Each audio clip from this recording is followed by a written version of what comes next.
19 June 2020, we are observing World Sickle Cell Day, and I welcome all you friends and dignitaries to the webinar of National Sickle Cell Conclave. I am Nanami Kaname, professionally language expert working for one of the largest Indian storytelling platforms, but also a sickle cell disease survivor. And if I have to describe sickle cell in my own words, it's not just a blood disorder which affects millions of Indians, but what it actually affects our dreams. People living with sickle cell also lives with a permanent uncertainty, often not able to complete their education or opt for their dream jobs, because apparently they can never be sure which will be the next thing that sickle cell doing in their body. As work on improving the quality for life for sickle cell warriors should be essential, we also hope that we will be able to work on prevention of sickle cell to stop new births with sickle cell as well. Given that, I feel privileged to be hosting this conclave called World Sickle Cell Day, which will surely bring a ray of hope for sickle cell survivors all over the nation. Without any further delay, may I please invite Dr. Sangeeta Reddy, President, Federation of Indian Chambers of Commerce and Industry and MD, Apollo Hospitals. Ma'am, I request you to please deliver the welcome address. Over to you. Namaskar and good morning. Respected Arjun Mundaji, Honorable Minister for Tribal Affairs, Dr. Jayanti S. Ravi, Dr. Naval Kapoor, Srimati Vinita Srivastav, and Manvi, who I think holds a very special place in this conference, expert speakers, eminent dignitaries from other countries, doctors, healthcare officials, patients, survivors, and patient advocates. It is an honor to be here today, gathered to note and to mark the National Sickle Cell Conclave on the event of Sickle Cell Day 2020, the 19th of June. FICCI has been undertaking various endeavors to accelerate the health and the economic development of the country with a special focus on marginalized sections of Indian society, including the scheduled tribes, through necessary industry interventions, market linkages, and specific activities towards building their sustainable livelihood. It's equally important for us to take special initiatives towards ensuring their health standards. Hence, it gives me pleasure to welcome all of you to the National Sickle Cell Conclave, being organized by FICCI to mark the World Sickle Cell Day, along with the Ministry of Tribal Affairs, the Government of India. I'm also thankful and very happy to welcome the Novartis India Global Alliance for Sickle Cell Disease organization for supporting this kind of initiative. World Sickle Cell Day is a United Nations recognized day to raise the awareness of sickle cell at a national and international level. The United Nations General Assembly recognized sickle cell as a public health problem and one of the world's foremost genetic disease. WHO in May 2006, at its 59th World Health Assembly, adopted the resolution for sickle cell disease. The resolution calls for members to raise awareness of sickle cell on June 19th of each year at a national and an international level. Sickle cell disease is an inherited disorder and it is a major health burden in our country and in many parts of the world. The estimated number of known individuals suffering from sickle cell is about 3 lakhs, but it's also thought that a more comprehensive surveillance would report this figure at closer to a 13 lakh, which is 1,300,000 people in the country, making it possibly among the highest prevalence in the world. Particular states have an especially high incidence of this disease, like Gujarat, Jharkhand, Bihar, Orissa, Chhattisgarh, Maharashtra, Assam, Meghalaya, Arunachal. And while it's most common in tribal groups, sickle cell disease is increasingly found throughout the country because of the migration across cities. It predominantly affects disadvantaged communities, and it's a significant public health problem that also unfortunately has a social stigma. And there's a disadvantage because of lost opportunity in schooling, education, and employment.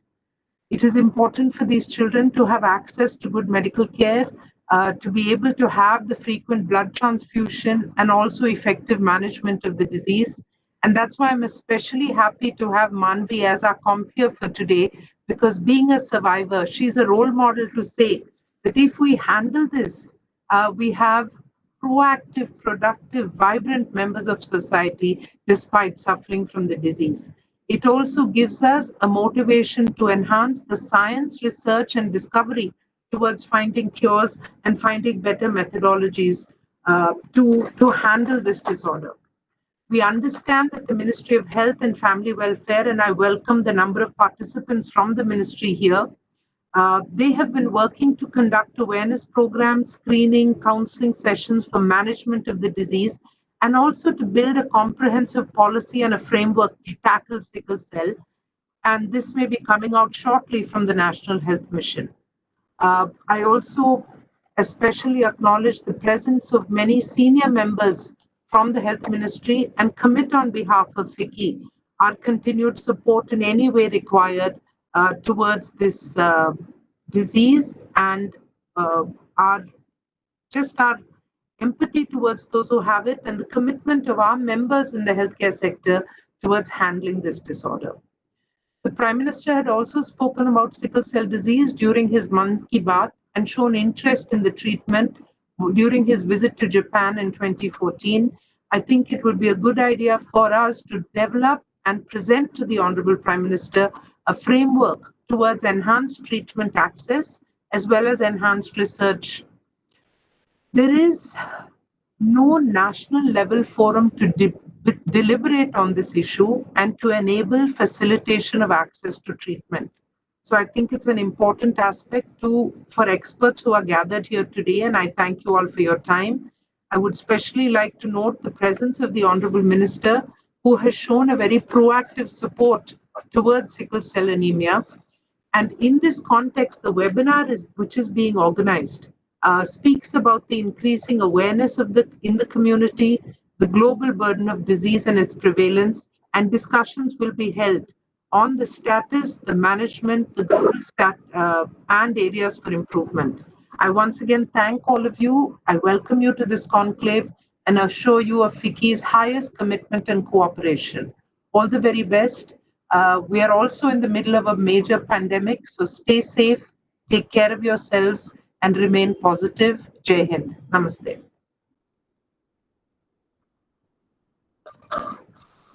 Thank you so much for your words.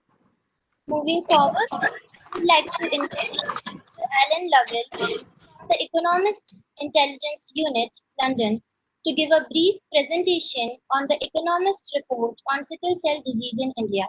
Over to you, Mr. Allen. Thank you. Thank you for that introduction, and thank you for inviting me to speak here today. I have some slides. Can we see the slides on the screen?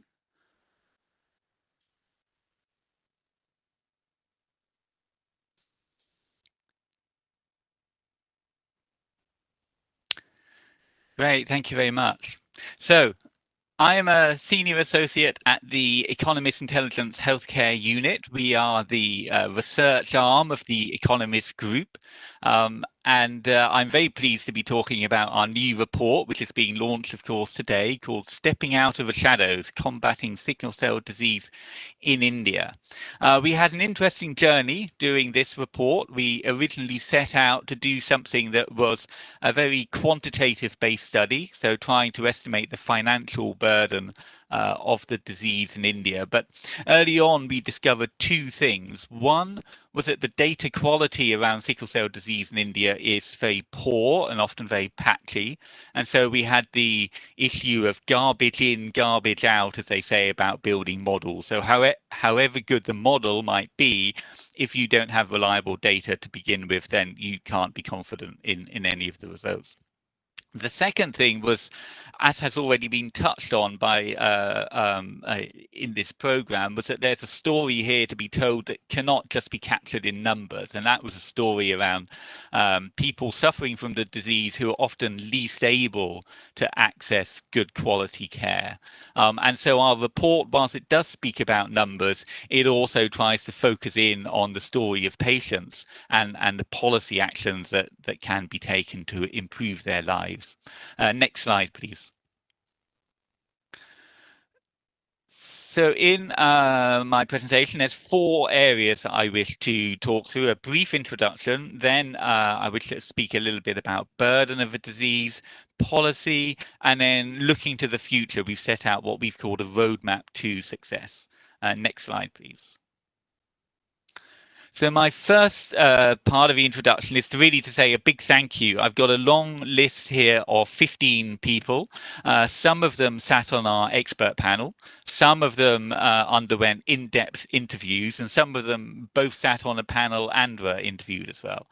Alongside this primary research, we also did a lot of secondary research, including a structured literature review and also modeling where we could. But again, I'd like to say a big thank you to the people here without whom we couldn't have created this report. Next slide, please. Here are some pictures. Everybody likes a few photos of the expert panel, which happened last year, which was an enormously interesting and useful day, and that really set the direction of the research, including this sort of switch of emphasis away from purely quantitative towards a more narrative style of report. Next slide, please. Finally, again, lots of thank yous here. We, unfortunately not me, but a colleague of mine was able to visit the Sickle Cell Institute in Raipur, and that was incredibly illuminating. And again, a big thank you to the staff and the patients who spoke to us there. Next slide, please. So on to burden, and I want to talk about burden in 3 ways. One is to talk about epidemiology, one is to talk about financial burden, and one is to talk about burden in terms of individual quality of life. So we've already had some numbers around the epidemiology, some estimates, and they are all estimates. So as we know, broadly speaking, the disease is like a belt across India from southeastern Gujarat to southwestern Odisha.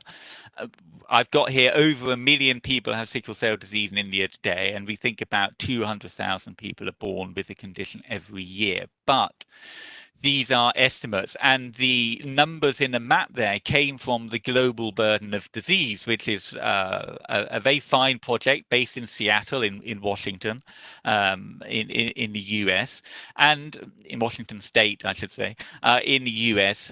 And they take the best available data, and then they use statistical techniques to extrapolate from that estimates of incidence prevalence for a range of different diseases. And if, as I said at the beginning, if you have low quality data to begin with, then the estimates are going to be have big error bars. And so we know of many studies, and we speak about them in our report, that have within these different states have run incidence and prevalence studies, and sometimes found quite different numbers, and sometimes quite a lot larger numbers. So there's a lot of uncertainty, but we do know that it's not a trivial number of people with sickle cell disease in India today. Next slide, please. So the second way of looking at burden is to think about the financial burden. And here, again, we've split this up into 2. We talk about, in the report, we talk about direct costs and indirect costs. So direct costs are those that are met by the healthcare system. And again, lots of poor and patchy data, but we know from similar blood disorders that the cost to the healthcare system is going to be at least around about 3,000 rupees per child. But when you start talking about blood transfusions, which are quite common, and some of the other common treatments, you're into around about 200,000 rupees per child. And these are estimates from some years ago. So and there are going to be many, many more additional costs not captured here, including outpatient appointments, emergency visits, hospitalization. So again, we don't really know what the costs are to the healthcare system, but again, they are not small. Next slide, please. Then there are indirect costs, and these are costs which are not felt by the healthcare system, but by families, individuals, and by the wider society. And we use two ways to estimate those. The first one is the loss to the economy because of people having to lose work and or miss work because they are having to look after their children. And we estimate that's around about 3,500 crores per year. And you can also estimate it by, by the loss of the people to the future workforce. So something in sickle cell disease is high childhood mortality, and you are in effect losing that person in the future workforce. And so that came to about 1,000 crores per year. So again, large numbers, not as large as some of the more prevalent and obviously some of the NCD diseases, but certainly not insignificant numbers. Next slide, please. And then the third way in terms of burden is just to that story I said right at the outset, the impact on people's lives. And again, this has already been touched on, and really it's just to repeat and agree with what's already been said. Increased child mortality is a terrible, terrible burden, of course. Vaso-occlusive crises and pain. So this is when sickled cells block the movement of blood in the body and can cause immense pain and fatigue. Anemia and organ damage can result. You're also at a higher risk of stroke. Sepsis, other complications, and also complications in pregnancy. And then on the blue shaded side there, we've also got the impact on, as was said in our very first introduction, on people's dreams. So that notion of a loss of work or not being able to get work, this can then lock you into a cycle of poverty. Social stigma is still commonplace, not only from society, but also from healthcare professionals.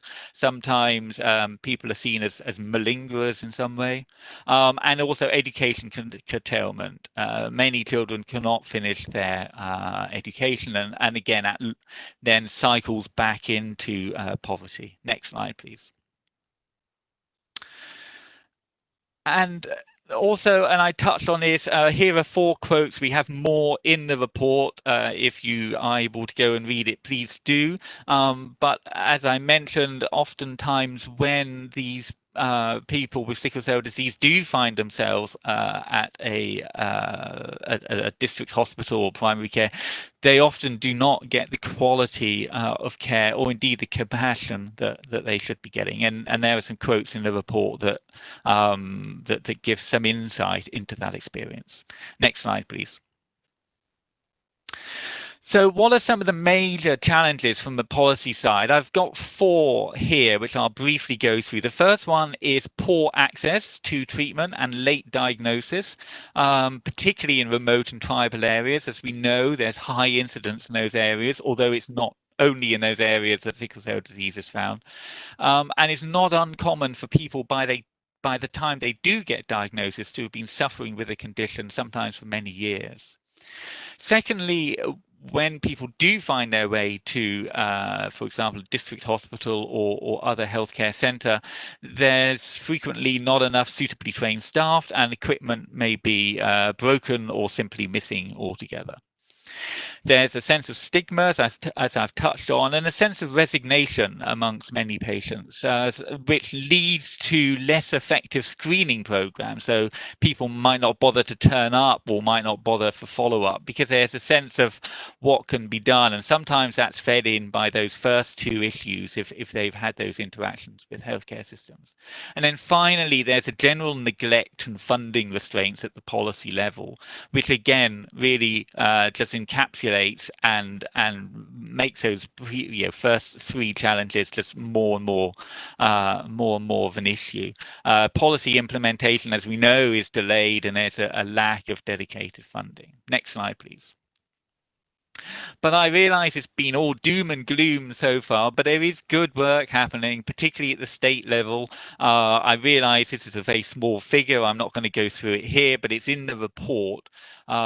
But there's interesting and very helpful screening programs happening. There's innovative funding partnerships. There's provider collaboration. And whilst you can't always pick up a regional initiative and simply move it to another place. You can at least learn from one another, and it can give ideas for nationwide initiatives as well. So I'm really pleased to be part of this event today, which can start and continue that conversation. Next slide, please. So then I mentioned about this roadmap to success. So a number of principles emerged out of our research, which we use to put together what we've called a roadmap, which describes a series of building blocks around which we think an effective policy program can be built. And by following this, we believe that it could help India to better understand the burden of sickle cell disease, to reduce its incidence, to improve outcomes and improve the quality of life for people with disease. And so it's really three domains that we describe in the report. The first one is to recognize sickle cell disease as a priority. And in that includes tackling stigma, it includes improving data collection and expanding screening programs. And those three support one another. If you can tackle stigma and raise awareness, that will make screening programs more effective, which will in turn lead to improved data collection. Secondly, it's about strengthening implementation at national and state level. I've already mentioned that there's a lot of very positive work going on. But arguably the most important thing right now is to actually finalize and implement 2018 draft hemoglobinopathies policy, and that will really give us that it's a priority at the national level. There's also the need to invest in local infrastructure. So this idea of allowing people to get care close to them, not having to travel so far. So that means improving primary care, district hospitals, but also strengthen centres of excellence. And these should really be retained for those most difficult, most challenging cases for research and also coordinating work or at the primary level. And then finally, it's around adopting innovative technologies and processes. And it's really pleasing to be able to say that finally there are some innovations, there is some disruption happening in the world of sickle cell disease. So this is about working with local as well as global innovators, embracing disruption because it's coming and it needs to come, quite frankly, and to recognize that the treatment and diagnosis landscape is changing. Next slide, please. So then my final slide is just briefly to talk about that changing landscape. And so there are three areas here we touched on in the report. One is screening, which is already happening across the country, but really expanding that out.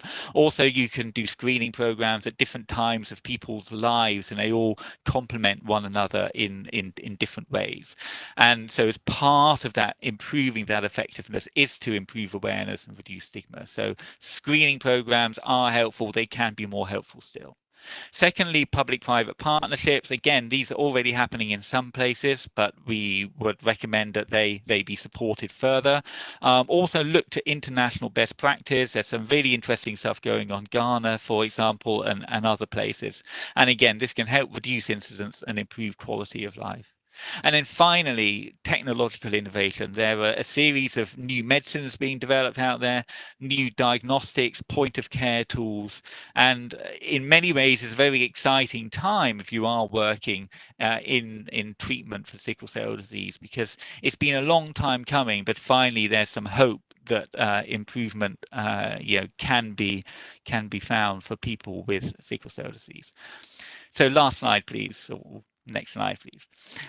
So that's my brief rundown. I hope I didn't go over time too much, but again, thank you very much for allowing me to speak today. I really look forward to seeing how this program continues today and beyond. And I'll hand back to the team. Thank you very much.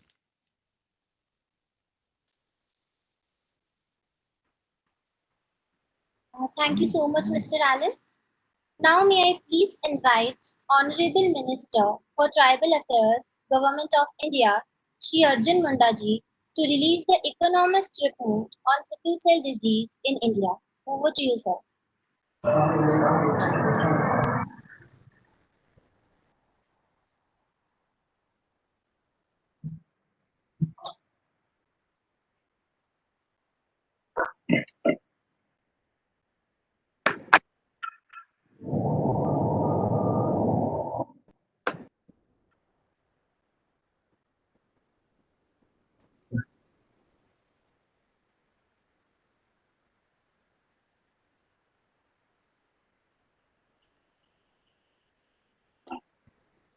Thank you so much, sir. Now I would like to request you to portal as well.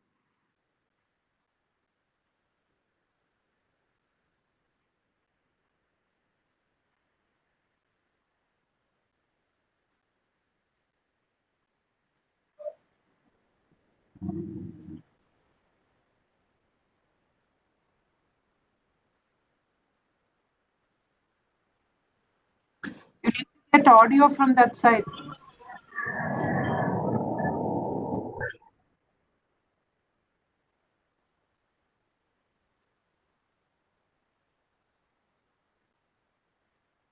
This is the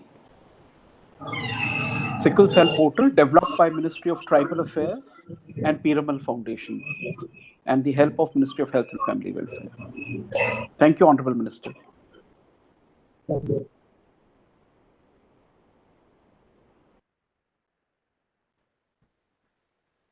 Thank you so much.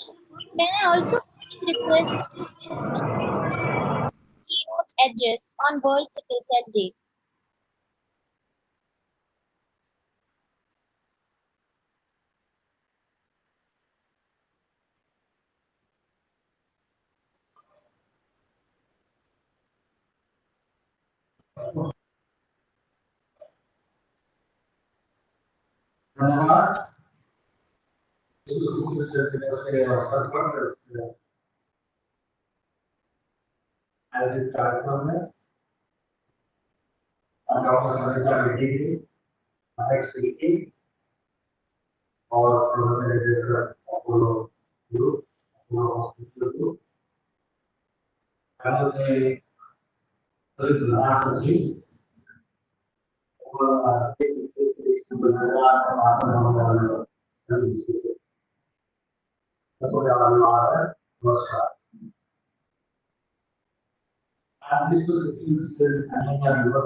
Sir, sorry to interrupt you, sir. Sir, voice clear नहीं है. So can you just clear to the mic?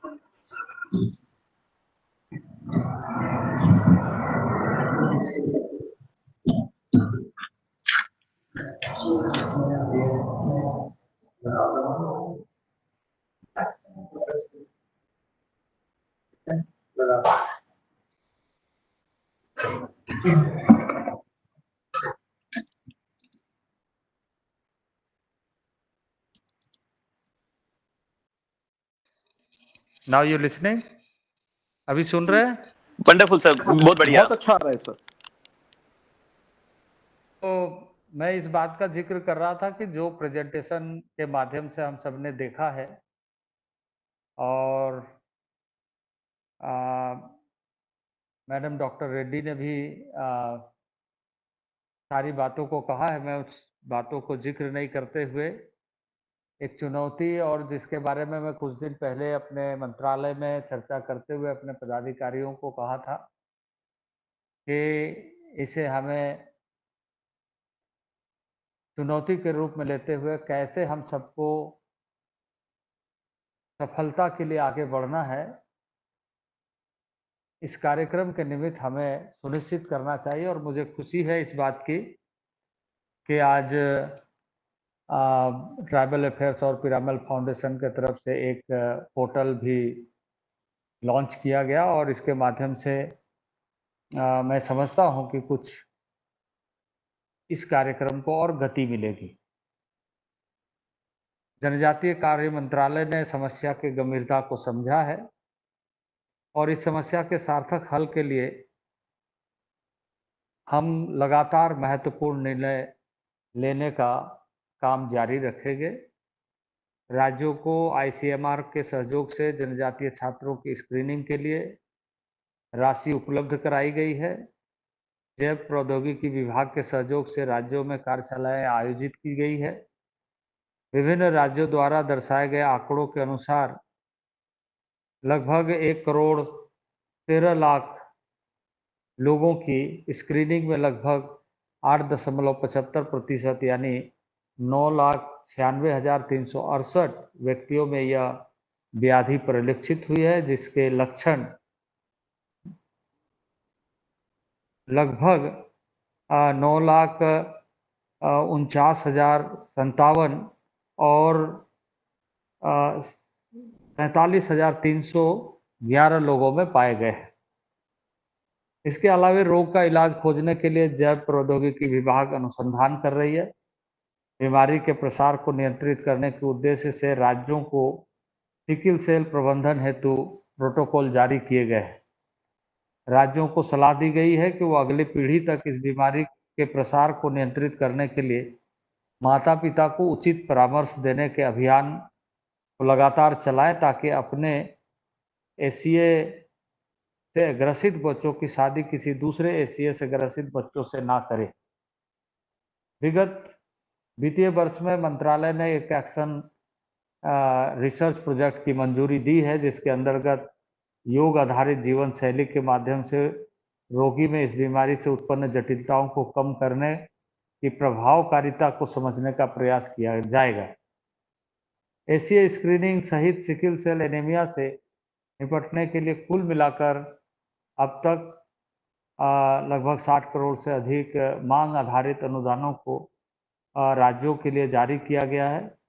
भविष्य में भी कोई राज्य ACA के प्रबंधन के लिए अनुदान की मांग करती है और मेरी मंत्रालय ऐसे प्रस्तावों पर लगातार समर्थन करते रहेगी।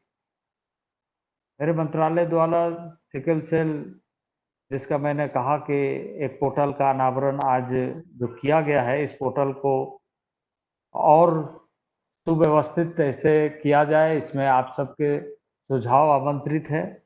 आप उत्कृष्ट संसाधनों से और संस्थानों से जुड़े हुए हैं और आपके सुझाव के साथ आगे के कार्यक्रमों के साथ मिलकर, जब फिक्की के लोग मुझसे मिलने के लिए आए थे तो इस बात की चर्चा भी हुई थी कि आगे फिक्की के साथ मिलकर के और बेहतर ढंग से बड़े कार्य योजना के साथ हम कैसे इस कार्यक्रम को गति देंगे। जैसे आप सब ने सुना और मैं कई बार माननीय प्रधानमंत्री जी से बातचीत करता हूं और बातचीत करने के क्रम में इस विषय पर जब चर्चा होती है तो वो काफ़ी संवेदनशील दिखते हैं। और जैसे डॉक्टर मैडम रेड्डी ने बताया भी कि जापान विजिट के दौरान उन्होंने किस तरीके से इस विषय की चर्चा की, इसकी गंभीरता की चर्चा की और कई फोरम पर उन्होंने इस बात की चर्चा की और इसे इस देश में हम अच्छे ढंग से एड्रेस करना चाहते हैं, इस समस्या का समाधान ढूंढना चाहते हैं। और मुझे पूरी आशा है कि जनजातीय समुदायों में जागरूकता पैदा करने की दिशा में जो आने वाले दिनों में इसके माध्यम से पहल होगी और एक मंच प्रदान करने में हम सफल होंगे। पोर्टल के माध्यम से सहायक दस्तावेजों सहित SCD या ट्रीट्स के साथ साथ वास्तविक समय डैशबोर्ड के माध्यम से पंजीकरण का प्रावधान होगा। बीमारी के संबंध में वीडियो के साथ साथ देश भर में होने वाली घटनाओं को समुदाय और लिंगवार जानकारी भी उपलब्ध होगी। मेरा मानना है कि आज के इस सत्र में विचार विमर्श से बीमारी से जुड़ी हुई सामाजिक समस्या, जो सोशल स्टिग्मा है, उसे कम करने के अलावा समस्या के समाधान के लिए एक बेहतर प्रबंधन में सक्षम होने के लिए अनुकूल और कार्यप्रक समाधान निकलेंगे। मंत्रालय जमीनी स्तर पर सुधार लाने के लिए वह सभी उपाय करेगा जो फिक्की राष्ट्रीय एवं अंतर्राष्ट्रीय विशेषज्ञों और राज्य सरकारों के साथ निरंतर बातचीत के माध्यम से आवश्यक है कि ताकि सुनिश्चित किया जा सके कि अगले वर्ष हम फिर मिले तो इस समस्या से निपटने में सभी हितधारकों द्वारा सराहनीय प्रगति दिखाई दे। अभी हमने समस्या को जाना है और जिस तरीके से हमें पिछले कई वर्षों में तुलनात्मक ढंग से प्रगति होना चाहिए, जाने अनजाने हम उस विषय को सही तरीके से एड्रेस नहीं कर पाए या समझ नहीं पाए या लोगों को जोड़ नहीं पाए, और जो इससे ग्रसित है बड़ी संख्या जो रूरल इंडिया में रहते हैं, जो कई बार ऐसा लगता है कि इस तरह की समस्याओं से वो बिल्कुल अछूता है इस मामले में जानकारी के अभाव में कि इस तरह की भी डिजीज होती है। वास्तविक रूप से जब देहातों में, गांव में ऐसे लोग जिसके बॉडी में हेमोग्लोबिन की कमी होती है, तो ऐसा मान करके चलते हैं कि किसी अदृश्य ताकत ने उन्हें निचोड़ दिया है, उनको नुकसान पहुंचा रहा है और वो पूजा पाठ में व्यस्त हो जाते हैं। इसे जागरूकता के माध्यम से हम आगे बढ़ाने का काम को सफल कर सकते हैं। अब धीरे धीरे जैसे इस समय वैश्विक महामारी से पूरा देश संवेदनशील है, चिंतित है और सतर्क है। गांव में जो सतर्कता देखी जा रही है इस कोरोना वायरस के कारण, वैश्विक महामारी के कारण, तो इस तरह के जागरूक इस डिजीज में भी होना चाहिए कि ये जो डिजीज आज रूरल एरिया में, ट्राइबल एरिया में या अब बहुत सारे ऐसे एरिया में भी जो अर्बन एरिया में माइग्रेंट हो रहे हैं, वहाँ पर भी बढ़ने की संख्या हो रही है। और जैसे हमने डेटा के माध्यम से देखा कि इसमें किस तरीके से पूरे लाइफ साइकिल को डिस्टर्ब करता है कि हर चीज में उन्हें जूझना पड़ता है, संघर्ष करना पड़ता है और उससे देश के अर्थव्यवस्था को भी बहुत दबाव पड़ता है। तो इस दृष्टि से एक बहुत चैलेंजिंग कार्य को हम सब ने मिलकर के लिया है और इस वेबिनार के माध्यम से जितने भी विशेषज्ञ हैं उनके अच्छे सुझाव, और मैं धन्यवाद दूंगा फिक्की के हमारे प्रेसिडेंट को, डॉक्टर संगीता रेड्डी जी को, फिक्की के सभी मेंबर्स को, और इस सेमिनार में जो भी उपलब्ध हैं हमारे पदाधिकारियों को। और मैं ये कहूँगा, चूँकि आज सभी हेल्थ सेक्रेटरी इस वेबिनार में जुड़े हुए हैं, तो अपने अपने राज्यों में आप हेल्थ मिनिस्ट्री के माध्यम से या आपको जब भी लगे ट्राइबल मिनिस्ट्री के माध्यम से इसे सही तरीके से अपने राज्य में डेटाबेस बनाने के लिए, इसकी स्क्रीनिंग करने के लिए और फर्दर मेडिकेशन के लिए जो इफेक्टेड है उनके लिए मेडिकेशन की सुविधा कैसे हम डोर टू डोर ये करते हुए, टारगेट करते हुए उन्हें अच्छे ढंग से पहुंचा सके और आने वाले जनरेशन को हम फ्रेश जनरेशन के रूप में कैसे ला सकें, ये हमारे बीच में कमिटमेंट के साथ काम करने की आवश्यकता है। और मैं समझता हूँ कि इस समय मैंने आयोजकों से कहा था कि थोड़ी आज अचानक व्यस्तता हो गई थोड़ा भी, क्योंकि आज पूरे देश में राज्यसभा का वोटिंग हो रहा है, तो हमारे यहाँ पे भी इस तरह की व्यस्तता है, पर मेरी शुभकामना है और मैं इसके पूरे डिस्कशन के जो निष्कर्ष आएंगे, जो आप डिस्कशन करने के बाद उसको मैं पर्सनली फिर से बैठ करके देखूंगा और मैं कोशिश करूंगा कि कभी ऐसे मौका मिले जब जिस प्रदेश में आप हैं और जब हमारा विजिट हो तो हम आपसे मिल करके फिर बात करेंगे। इन्हीं शब्दों के साथ मैं इस सिकल सेल देश पर आप सबको इस कार्यक्रम के लिए बहुत बहुत आभार व्यक्त करता हूँ। आप सबको धन्यवाद। Thank you so much, Honorable Minister Shri Arjun Munda ji, for your precious time. It is indeed a privilege for us that you joined us in this National Sickle Cell Conclave. Now, I would like to invite Mr. Francis Busha, Head of EGM Oncology, Novartis. Mr. Francis, I request you to please deliver the special address. Over to you, sir. Namaste and good morning.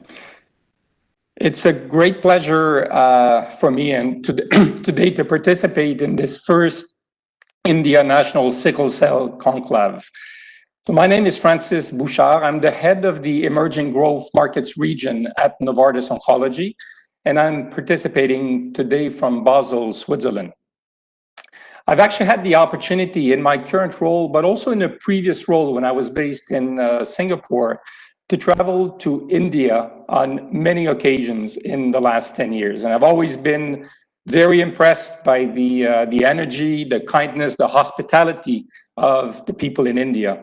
My last trip was actually scheduled in March and unfortunately canceled due to COVID. We managed to have a very productive virtual interaction with the team. And I'm really looking forward to my next visit once we've managed to get rid of the pandemic. Now, before I start my short address today, I would like to play a message from our CEO, Vas Narasimhan. Can we play the video, please?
So, yeah, we had a few technical issues with the video, but I hope that you really got a sense that for us as an organization, the focus on sickle cell disease really starts from the top, and Vas is also personally involved. I'd now like to say just a few words about our presence, the presence of Novartis in India. We've had a long-standing presence that goes back to 1947, so this is more than 60 years. And we've continually invested in India, and today we employ around 8,000 people. They're mainly in Hyderabad, where we have a world-class business service center. And we also have quite a few associates in Mumbai, which is our head office. And it's important to highlight that out of these 8,000 people, roughly a quarter, 25% of our associates are working on developing medicines. Now, access is also a very important part of what we stand for. And we're very proud of some of our initiatives that we have in India. We deliver healthcare sustainably for those in rural India with our Arogya Parivar initiative, which operates in 15 states across the country, covers more than 15,000 villages that are home to more than 32 million people. So quite a sustainable impact. And in addition, we work very closely with state governments on public health, including early detection and diagnosis, to try to enhance medical capabilities and also raise patient awareness. And collaboration is one of the key principles that we stand by, and we recognize that it's only by working together that we can really improve the outcomes for patients and change the practice of medicine. And that's why we're really pleased to be associated with today's event. Now, just a few words on sickle cell disease, and it's been well described by some of the earlier speakers. We've heard that it's an inherited blood disorder, which impacts over 1 million or 13 lakh patients in India, which means that India is one of the countries with the highest number of patients with sickle cell disease in the world. And in my region, it's the most impacted country with Saudi Arabia. Those are the two key countries. It also negatively impacts the patient's lives, including emotional and physical well-being, relationships, education, their ability to work and fully contribute to society. We've heard this from Alan Lovell earlier when he shared some of the key learnings from the Economist report. And it's obviously extremely debilitating. You've got unpredictable, painful events that are very difficult to predict that lead to frequent hospitalizations and affect every part of the body, and unfortunately leads to early mortality. Now, surprisingly, despite all of this, it's one of the oldest genetic diseases in the world, but there's still not been any advancement in therapy for the last 40 years. And that's where I think we come in as a leading research-based pharmaceutical company with a strong commitment to innovation and patients. And amongst our varied areas of research, Novartis has been very active in the area of hematology, namely in CML, chronic myeloid leukemia, but also in thalassemia. And those are two diseases where we've had a profound impact on significantly extending patients' lives. So it's quite natural now for us to be pursuing a comprehensive approach to also tackle sickle cell disease. Now, on the medication front, we've developed therapies that reduce the frequency of pain crisis, but we're not stopping there. We're also exploring different mechanisms to target pathways that are involved in the disease, and that includes small molecules, but also gene editing. And in India specifically, we're conducting a number of clinical trials and scientific studies, which produce data that will help healthcare decision-making and also enable early access to these innovative therapies. And we're also working on solutions to expand people's access to treatment. That's something that's particularly important in the countries that are part of the region that I'm leading. And I gave you the example of Arogya Parivar earlier. We also support the ongoing efforts of the Indian government towards sickle cell disease, and in particular when it comes to trying to elevate disease awareness, because this is an area where there continues to be a huge need. Now, despite all of our efforts, we humbly recognize that we can't do it alone. And this is where the importance of collaboration comes in. So through the power of collaboration, and today's cross-stakeholder meeting, I think, is a great example of this, we hope to continue to reimagine medicine for individuals that are living with sickle cell disease. So in conclusion, as researchers, colleagues, family members, and sometimes patients ourselves, we understand the profound impact that sickle cell disease can have. And our associates are passionate about what we do to try to extend people's lives. I'm really honored to participate today on behalf of Novartis to better understand the impact of sickle cell disease in India and to work together on progressing this important work. I'm particularly impressed by the organization of this important meeting, which coincides with World Sickle Cell Disease Day. And I'm hopeful that this will help pave the way for better outcomes and a better quality of life for everyone living with sickle cell disease in India. They're all counting on us. Namaste.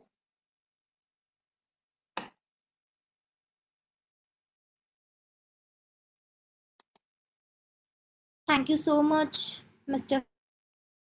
Now may I please invite Srimati Vinita Srivastava, National Senior Consultant, Blood Cell NHM, Ministry for Health and Family Welfare, Government of India, to provide us an overview of sickle cell disease in India.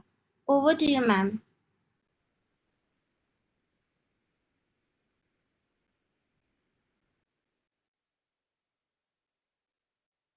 Learning to me as well while I was listening to Mr. Ellen, Dr. Sangeeta Reddy, Honorable Minister. So this was a good learning to me, and I would like to start with my slides. Chetan, can you do that?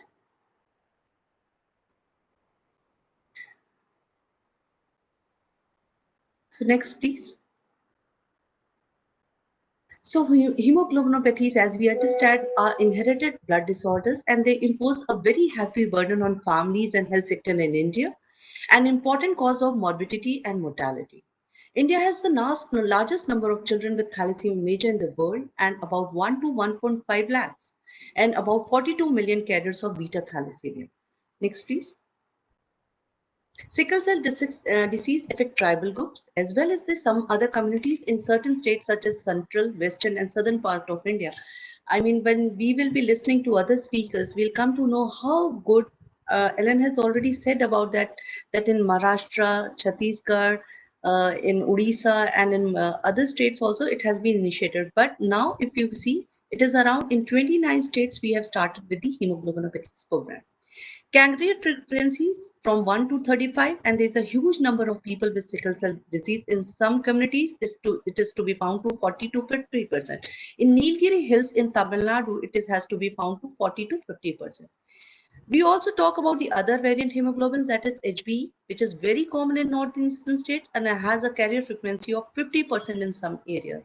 It is found that lower frequency in eastern states of West Bengal, Bihar, and Uttar Pradesh, but HBT is present in 2% of the population in Punjab. So we have a much of the blood disorders problem in India. So what is the WHO goal and what India thinks? I will just try to elaborate that. The World Health Organization has clearly outlined the goals for control of hemoglobinopathies. It is to provide affordable and adequate therapy for those affected, which is very important for us because we have much of the patients, while at the same time reduce the number of births of children with the disease through strong political, administrative, and financial support. And this has been initiated actually. What the World Health Assembly also talked about, that to develop and implement a reinforced comprehensive national integrated program for prevention and management of hemoglobinopathies, and the member state, India was one of them, was also urged to develop and strengthen medical genetic services and community education and training. My previous speakers are talking about the community education. This is very important. In India, technology and know-how mean was there, and for last year, 20 years, I can say that it was not very focused intervention, but now we have already initiated with, we also did a cost analysis of the same, how the money, if we do the prevention and we see the management, so the prevention part is more effective rather taking the management part. Management is too costly, and we understand that true here in India. The existing studies in the countries like Italy, Canada, Cyprus, even in Pakistan was taken into consideration while developing our own guidelines. The mainstay of treatment was found to be repeated blood transfusion, followed by regular iron chelation therapy to remove the excess iron overload, constituted through multiple blood transfusion. The transfusion dependent order plays a lot of great health burden in healthcare. So if you see one of the studies recently done by Dr. Roshan Kola and Dr. Tulika said, it says that in another 10 years, if you see the requirement of blood transfusion, it will go up to at least 4 million. So it will be too high. In 2015, in India, under the dynamic leadership of our Honorable Minister and some of our great experts and senior officials, the project took the flight, and 2016 we came up with the guidelines for prevention and management of hemoglobinopathies and other variants. So we understand in health policy also it has been recognized that government recognizes that within the country that exists the diversity of cultures and opinions about number of issues relevant to genetics, such as human reproduction issues, as well as about the significance of the disability. So this was kept in mind while we were drafting our health policies. Now the vision under NHM is to provide optimal treatment to those affected and prevent the birth of further children with disease through carrier screening, genetic counseling, and prenatal diagnosis. So this is very important when we talk about prevention. The previous slide, please. The new initiative and vision under the National Health Movement provides a golden opportunity to administer adequate therapy for those affected, to make them live a better life, and preventing birth of children affected with hemoglobinopathies through carrier screening, genetic counseling, and prenatal diagnosis, which has been started in these states. Next, please. Mission is to provide a better future to all thalassemia and sickle cell disease patients and their families. So we also talk about the rehabilitation part, which is very important, and we are doing a convergence with the Ministry of Tribal Affairs to come up with these expectations. Next, please. We understand the guiding elements. We all understand that it is a genetic disorder and how it is being taken care of. Some are the carriers, some have the disease state. So as sir said that there are 9,49,000 people who were found to be carrier state. How many are to be the disease state? Still it is a problem because we don't have an exact survey on that. Next, please. The disease state occurs when an individual both genes are abnormal, one abnormal gene being inherited from each of the parents. So this is very important when people understand how the mutation is being done. This is very important, and this we are trying to do with the genetic counseling of and with the community education. Next, please. Prevention, as we understand, it is a time between the initiation and implementation. The visibility of impact is by the group is chosen for the carrier of adolescent, premarital, preconception, and antenatal. And success of preventive program for long periods is very important. We can't get the impact of this prevention program immediately. So it is a time taking, and expected outcomes are going to take decades for this. So now we have started just 4 years back with the screening and giving the educate therapy. It will still take time for another 5 years to come up with the expected outcomes. Next, please. So what is the guidelines of prevention? These are based on the right of prospective parents, which is very important. I have previously in my slide, I have talked about the health policy. It says that the parents of risk of having a child with serious genetic disorder, but their rights are equally important. Their stigma, their rights, that has to be kept in mind when we are talking about all these aspects. So community education awareness program to remove the myths regarding transmission of disease, gender biasness, stigma related to disease, carrier states, informing the community about the appropriate prevention options and their availability through public health facilities. This is very important for us, and we are trying to focus on this in all these states of India, and the support is being provided.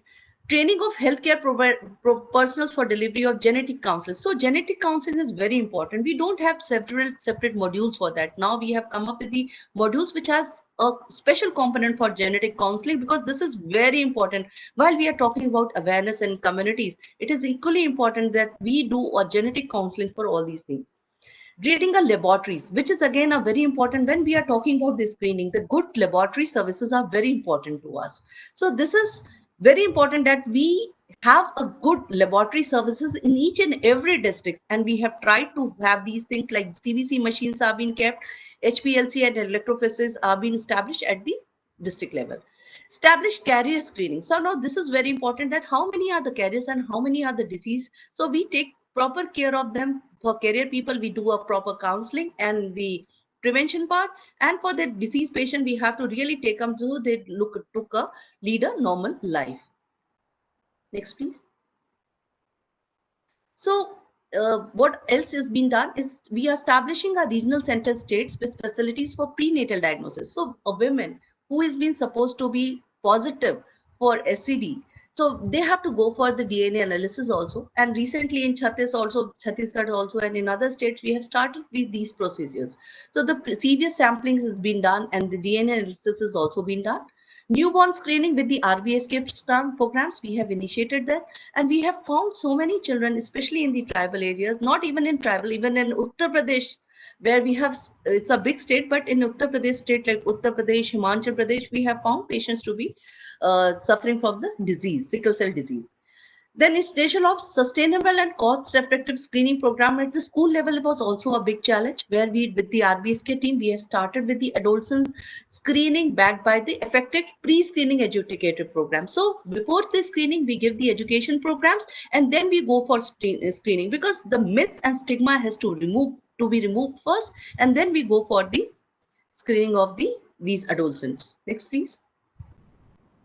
Establishing services at the community level for prenatal and pre-conception seat. Again, a big challenge for us, even at the PSC, what Honorable Minister was talking, that we have so much of problems in the rural areas. So where we have a PSC, CSC, the people who are coming to the facilities need to be counseled in a manner before marriage also, and before the conception of with the good genetic counseling, that they have to think if they have a previous history, they have to go for all these screening parts.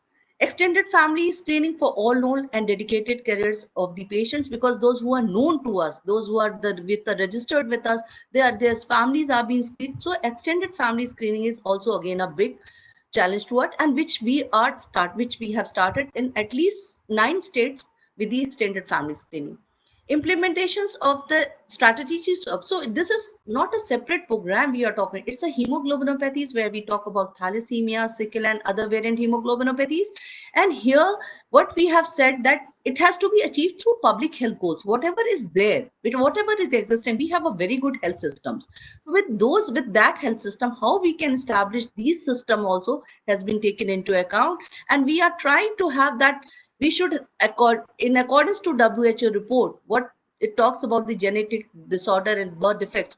We have also asked the states to take up these reports and emphasize on then doing the implementation plan at the state level. While emphasizing there, we have also said that preserving and respecting the social and cultural diversity is very important. The dignity and right of the affected and voluntary genetic counseling after the informed consent. I'm emphasizing on them because this is very important in our country like India, where the cultural diversity is so much high. We need to respect the rights of the patients and their parents also. This is very important for us. Next, please. So when we talk about the guidelines of the affected patients that have right to access to care, provide optimal care to patients for thalassemia and sickle disease, ensuring availability of safe blood with children suffering from thalassemia and sickle cell, with the component separation, with the leukodepletion bags, and the blood banks where we don't have none, and the blood storage center where we are going to put the components. Provide financial support for obtaining medication for iron chelation, which has also been helped from the GOI. It has been proposed in the PIPs, and through PIPs we support the states for all these medications and the blood transfusion part. Next, please. Training of doctors, establishing more hematopoietic stem cell transplant centers in each and every state, which is very important. Inform the community that appropriate treatment and management options are made in the public health facilities. This is also important, that these public health facilities are having all the systems, establishing the ICHS centers, which is very important. So these centers are already been established in the state where people can go and avail the facilities. Next, please. achieving maximum convergence with the health programs of cost effectiveness like RBSK, RCH, antenatal screening, adolescent program, and IC. Screening and surveys, which were earlier my speakers had already talked about. A system of surveillance is very important, which we are focusing and trying to establish to evaluate outcomes. And convergence with the other ministries like Ministry of Tribal Affairs and Ministry of Social Justice to get the better outcomes. Next, please. Next, please. So political advocacy is very important, which has been already taken up. Our Honorable Minister for Tribal Affairs, our Honorable Minister of Health and Family Welfare, everybody is together to come up with the, to fight with the cause of SCD. Next, please. So the budget, you can understand the budgetary support is from state and central government to facilitate prevention and treatment of patients with the thalassemia and sickle cell disease. Involvement of stakeholders, my previous speakers has also talked about that it is important that non-government organizations, community-based organizations, support groups, corporates, private sector are being involved in the prevention and the management program. Next, please. And thank you. Together we can achieve much of the goals. Thank you so much.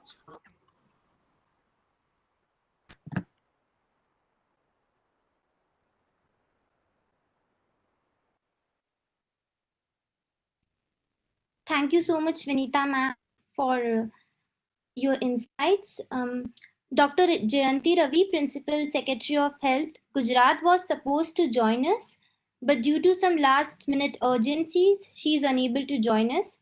So on our request, Dr. Umang Mishra, State Program Officer, Sickle Cell Anemia, Government of Gujarat, will be speaking in place of her. Thank you, sir, for accepting our request. I would like to invite you to deliver the special address. Over to you, sir.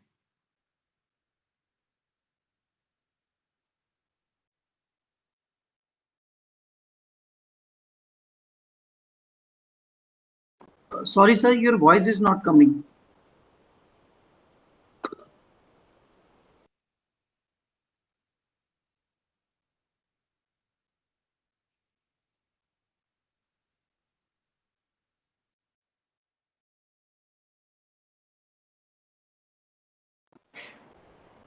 We cannot hear you, Dr. Mishra.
You're still not audible.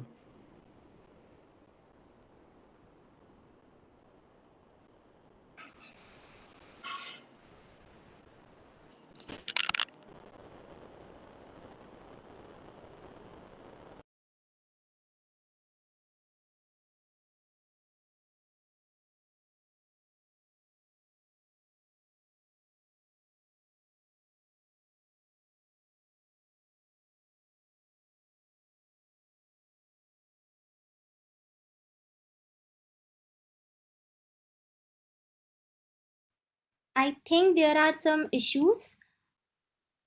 Meanwhile, Dr. Nitin Madan, Principal Secretary of Health, Jharkhand, was supposed to join us. Due to some last moment urgency, he couldn't join us. So on our request, Dr. Rakesh Dayal, State Surveillance Officer, Jharkhand, is joining in his place. Thank you, sir, for accepting our request. I would like to invite you to deliver the special address. Over to you, sir.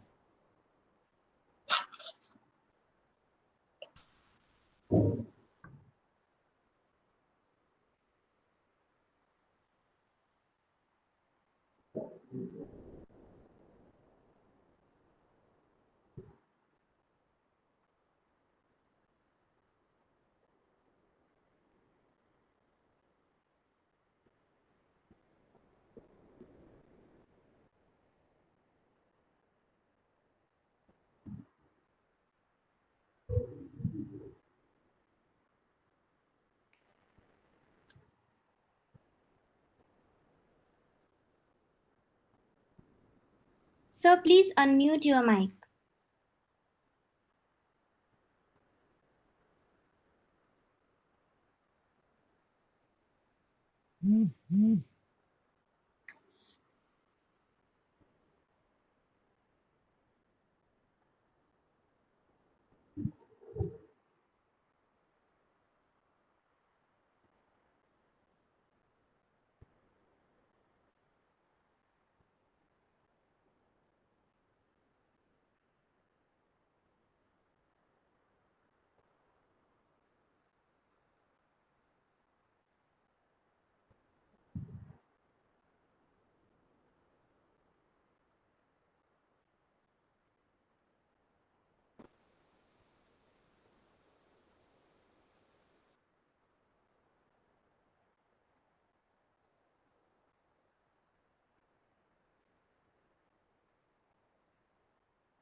Sir, we still can't hear you.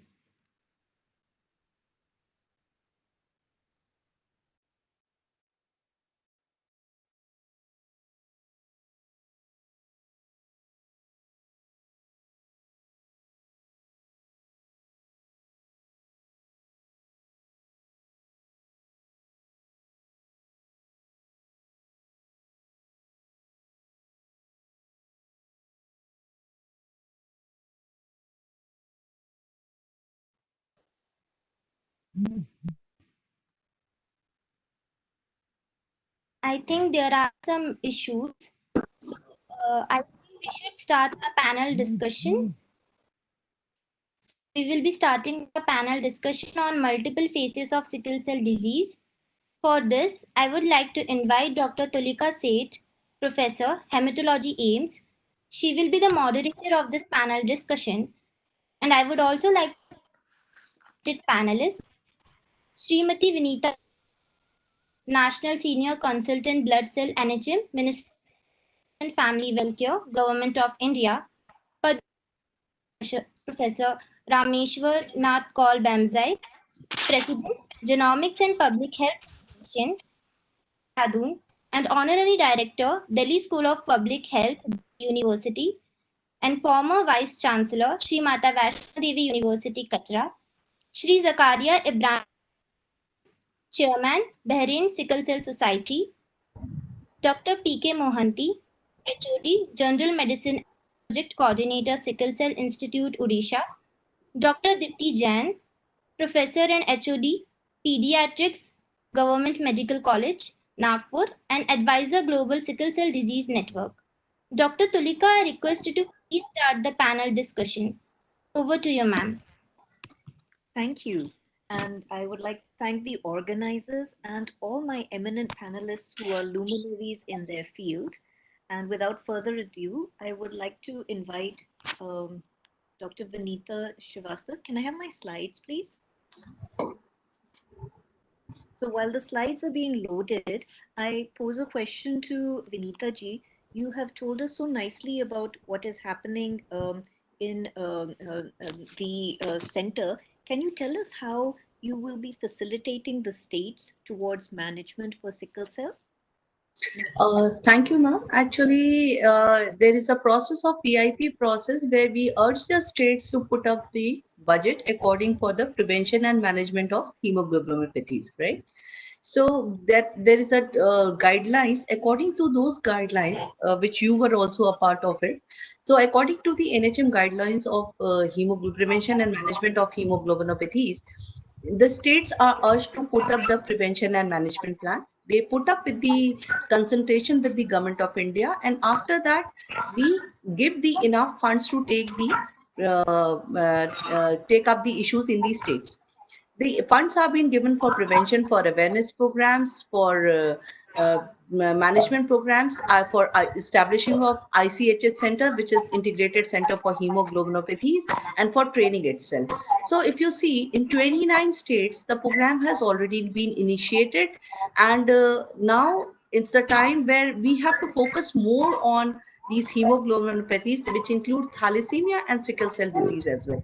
So the screening, which is a very important part of prevention, has been initiated in these states, but to the endemic areas only. And now, with the further strengthening of the program, we will be supporting these states in a much better way. Thank you. Thank you. That is really enlightening. I pose a question to Dr. Bamzai, who is a doyen of genetics in our country. Sir, can you please enlighten us on the genetics and origins of sickle cell disease and some of the novel aspects of pathophysiology?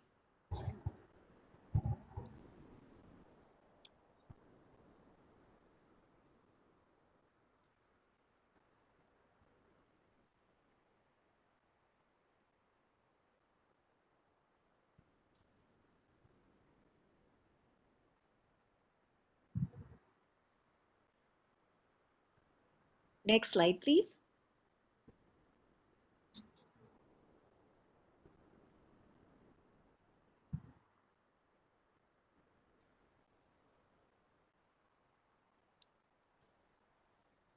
Professor Bamzai, you need to unmute yourself. Is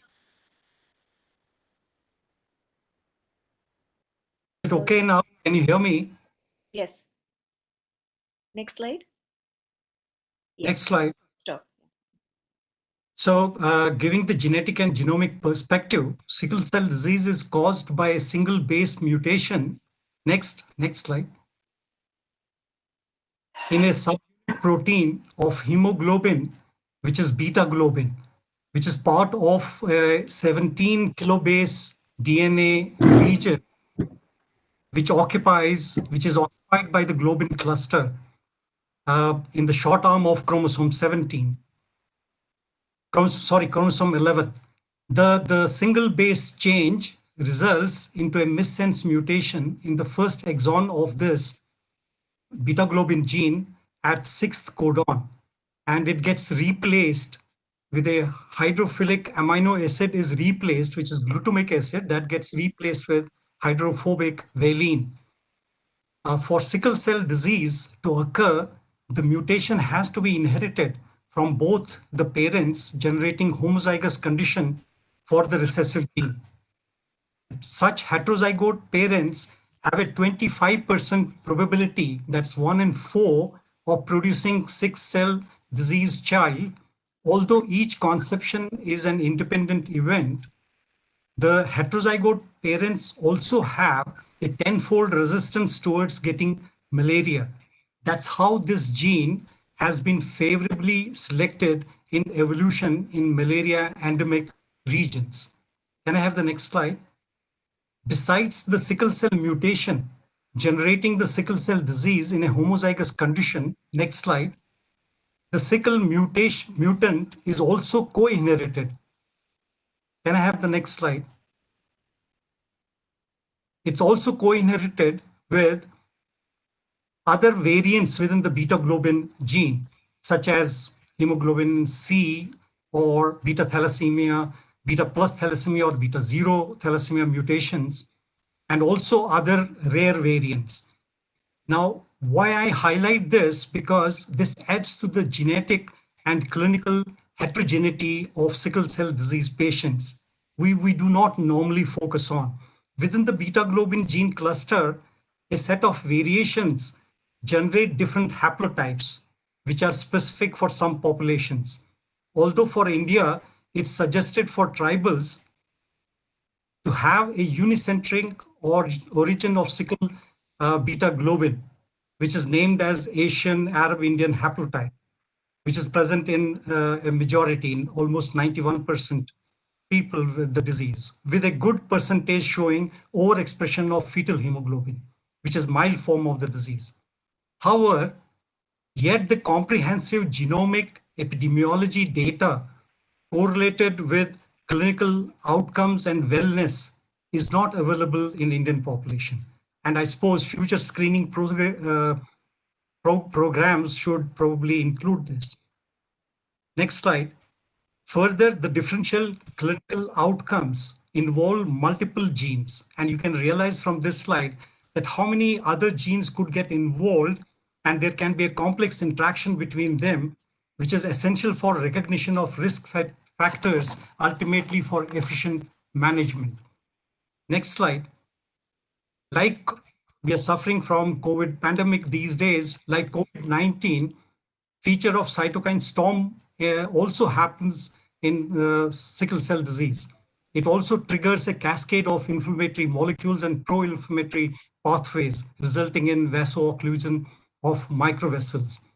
It will be a good idea, you never know, that repurposed drugs in COVID-19 situation might prove true for this disease or vice versa. Next slide.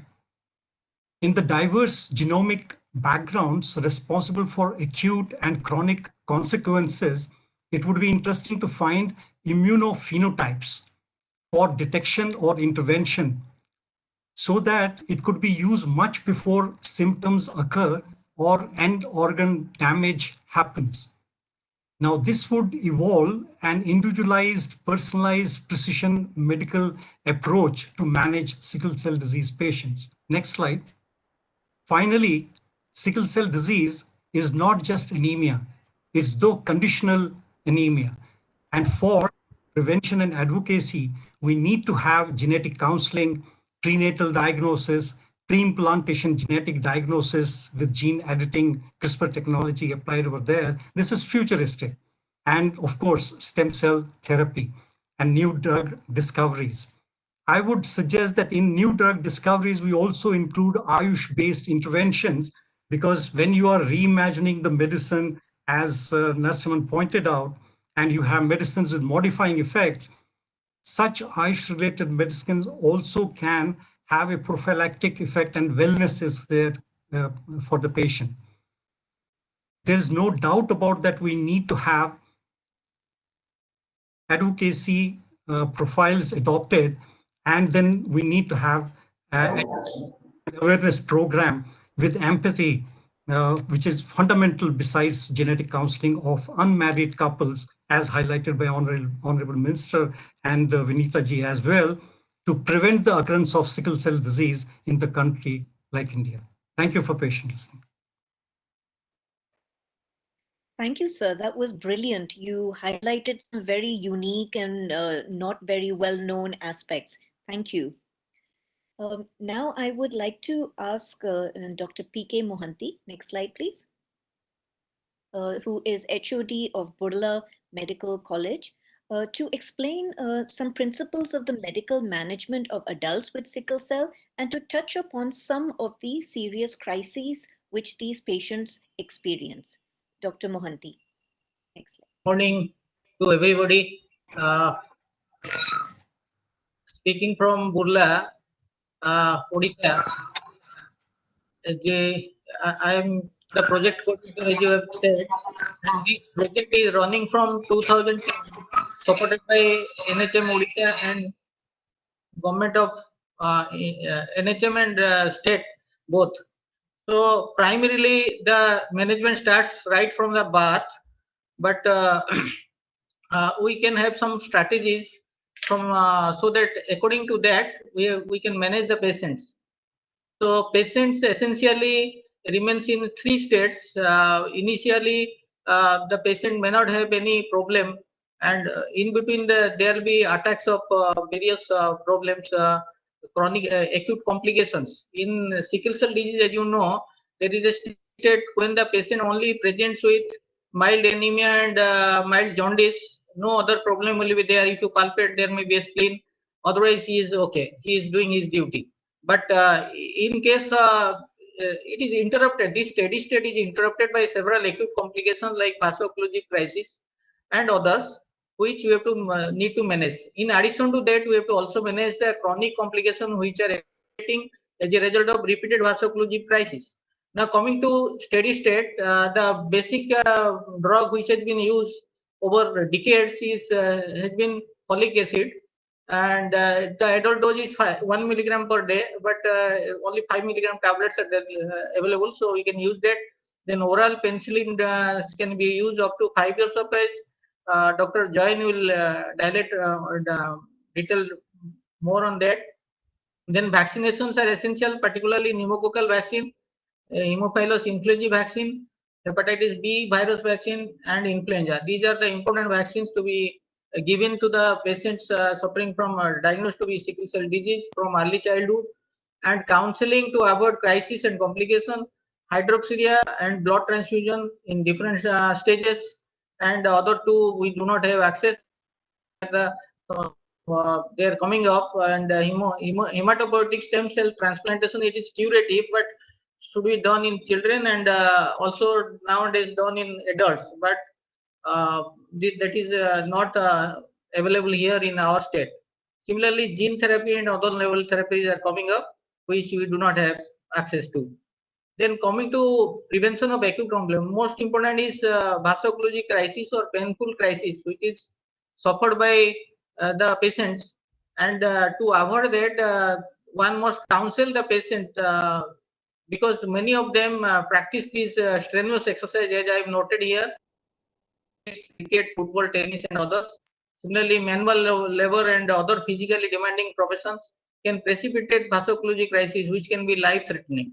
Similarly, avoidance of exposure to excess heat and cold, avoidance of dehydration by taking adequate fluid, early treatment of fever, sepsis, and regular use of hydroxyurea. Hydroxyurea prevent vaso-occlusive crisis and other even requirement for blood transfusion and acute chest syndrome. So it has to be regularly used. If the person discontinued it for 10 to 15 days, even he can land up in crisis, severe crisis. Next slide. So earlier only 3 indications were there. This has been expanded following the evidence-based management, and we are also practicing this. If the patient is having 3 or more crises per year, pain interfering with daily activities and quality of life, severe or recurrent acute chest syndrome, severe symptomatic anemia interfering with daily activities or quality of life. Earlier, it was told as the anemia which is requiring 2 or more blood transfusion per year was an indication. So now it has changed since 2014 after this recommendation. Even infants more than 9 months of age can be offered hydroxyurea if the parents agree. By their counseling, we can ask them, we can offer them hydroxyurea. The other two situations, CKD, even in chronic kidney disease, which is also associated with sickle cell anemia, we can use hydroxyurea in a lower dose. In other conditions, compound heterozygous states like hemoglobin SC or S beta thalassemia and others, we have to take help of a sickle cell opinion of a sickle cell expert. In fact, we have found that hydroxyurea is effective in sickle cell D Punjab and also sickle cell beta thalassemia. We have got studies and which have been published in journals from our center. Thank you. Next slide.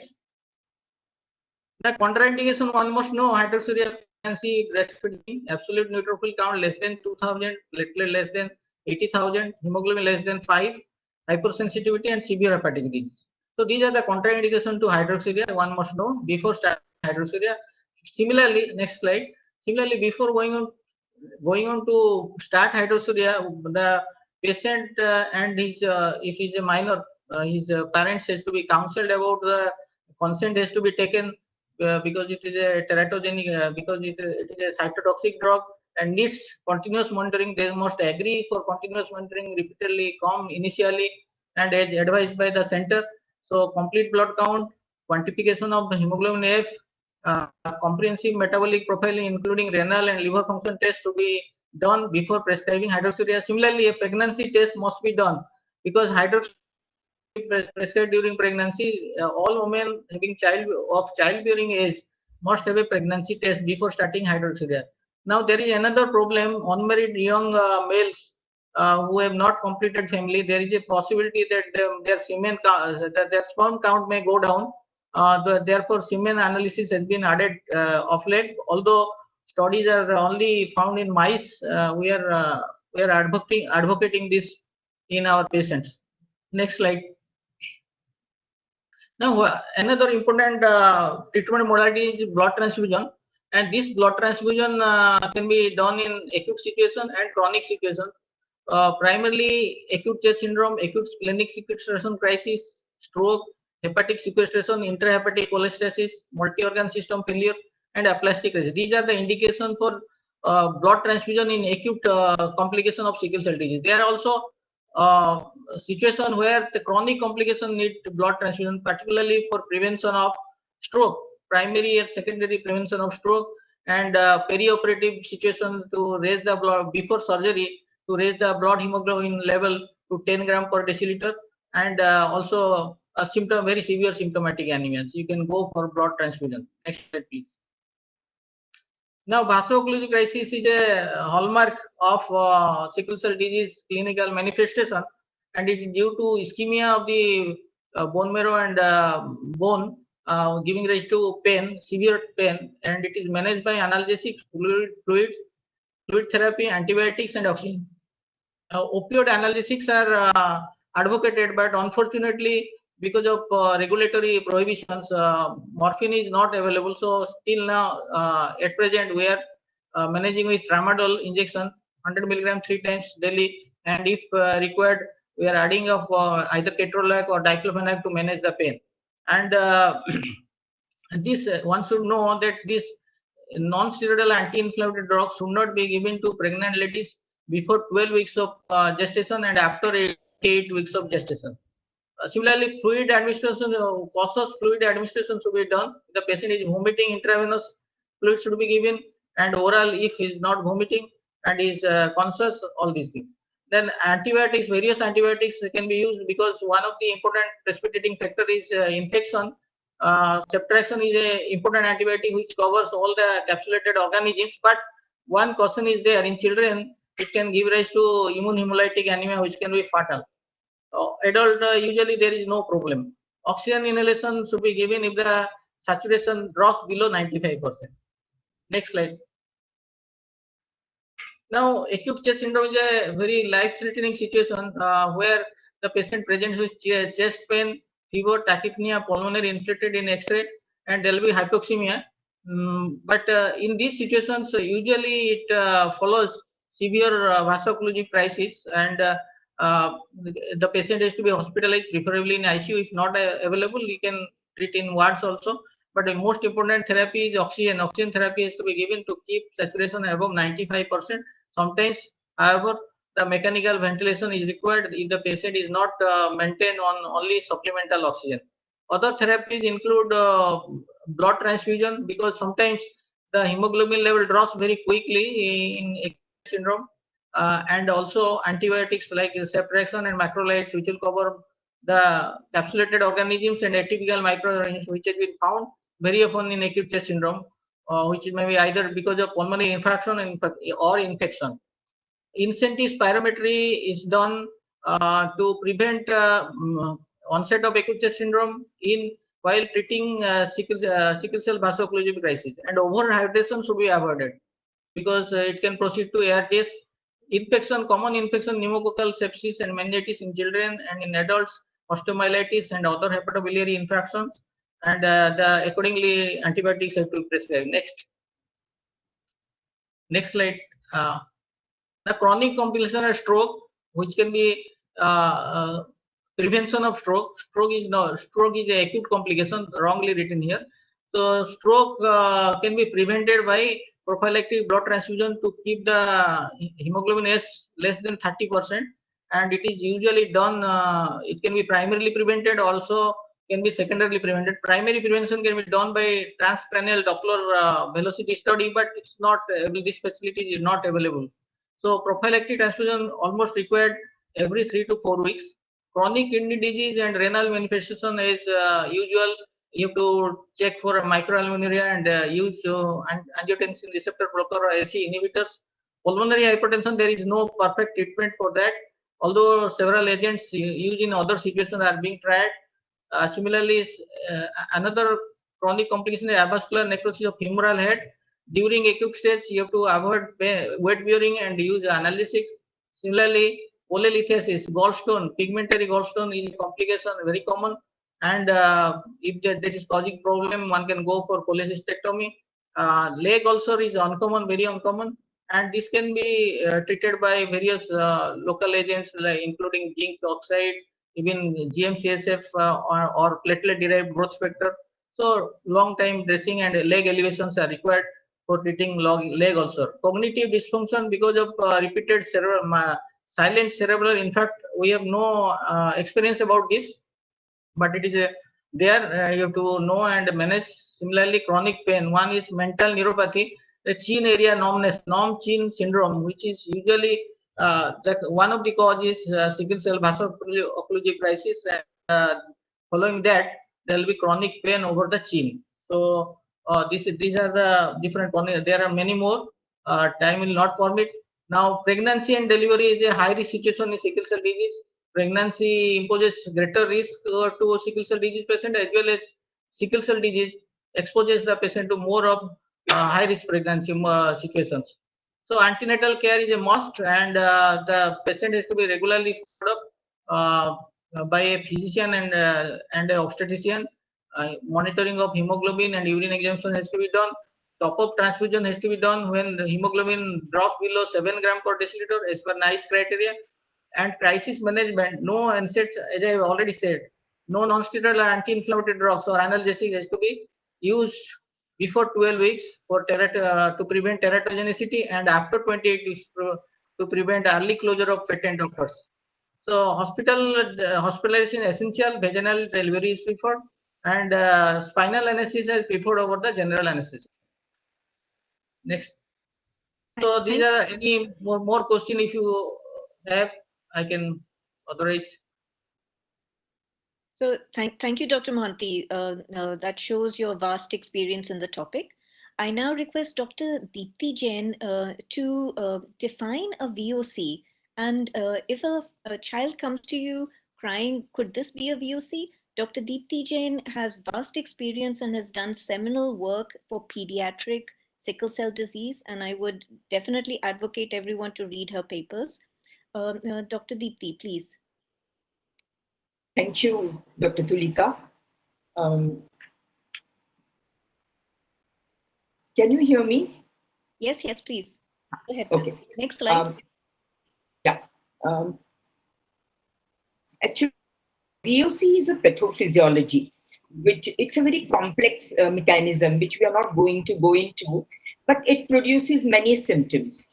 And one of it, and the cardinal feature of sickle cell anemia, is acute VOC, clinically pain. That is the cardinal feature. And it is very unique. The pain in sickle cell is unique because it is unpredictable, abrupt, recurrent. And the site of pain changes with age, especially in children. So it's very unique. And one has to be, even the caregiver, the health provider, the parents, they have to be educated for such presentations and what has to be done for such pain.